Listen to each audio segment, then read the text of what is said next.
U kući do našeg sirotišta sa svojom decom stanuje gospođa Istorija. Gluhonemo jedno stvorenje, a divno jedno stvorenje za pogledati i oboriti glavu. Mi nikad nismo kod nje navraćali, radimo mnogo u bašti oko povrća našeg i oko cveća. Nama su stalno zauzete ruke, a ona gluva kao u pomoć.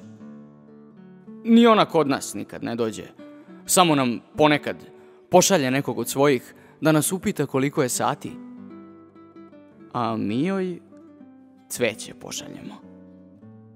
Dok nismo znali ko je, mi smo je pozdravljali i pokretom ruke i pokretom glave i dižući kapu i dižući glas.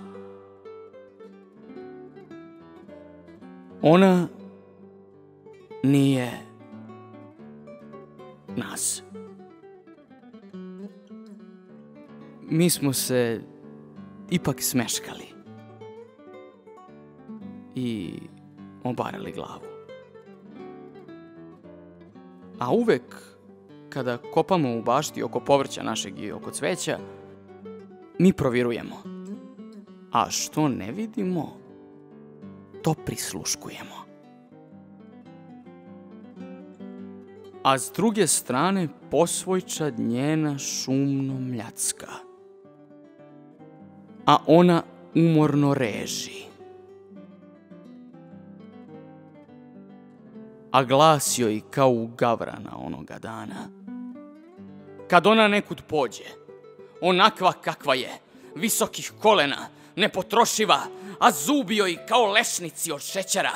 Kad ona nekud pođe, lupi vratima, to ide gluva hetera sa svojim advokatima.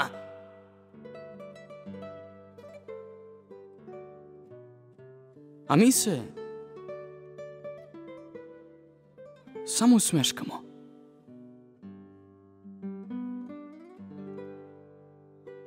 I obaramo glavu.